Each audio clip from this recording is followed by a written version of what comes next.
A Day in My Life as a Management Accounting Student, 4th year edition! Hi, this is Anyara. Come along with me on today's journey.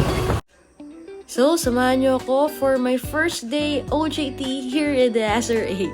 So, yun na nga guys, bilis na ako naglalakad kasi yung mga classmate ko is nandito na, which yung call time namin is on or before 8 a.m. in the morning, and I arrive at 7:50. And my classmate also arrived, so siya na lang talagang hinihintay namin. So, hindi pa ako late. And pumasok na kami sa extension. We're waiting sa mag-orient sa amin. So, here it is. Nag-orientation na nga. And andito kaming 10. And talagang nakinig kami ha. Samahan niyo ako. Di ba? Nakinig and may picture pa nga.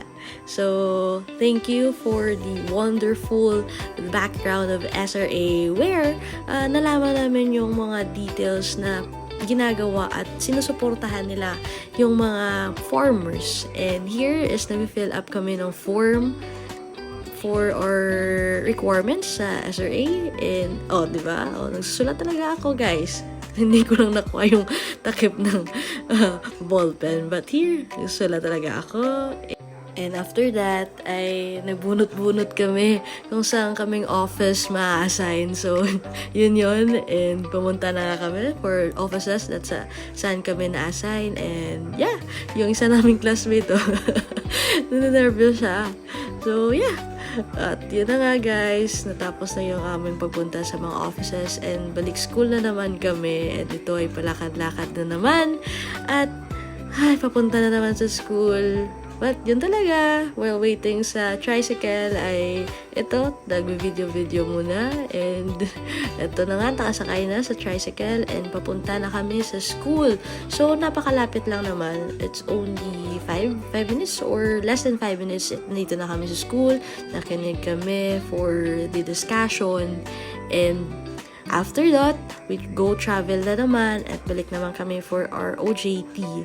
So, napakalapit lang. So, hindi naman mahirap. And may dala pa akong water and aking pagkain kasi alam mo namang mahirap magutom. But thank you, miss. Dahil may libre. On our first day ay may libre kaming pagkain, which is halo-halo and nachos and many more. So, happy. Very happy yung mga nag-OJT. And we have also other school na nag-OJT here. And napakakulit rin. So, hi friends! Hi! So, yun lang guys. Thank you. And natapos rin yung first day namin at nakalabas na kami sa office and Day 1!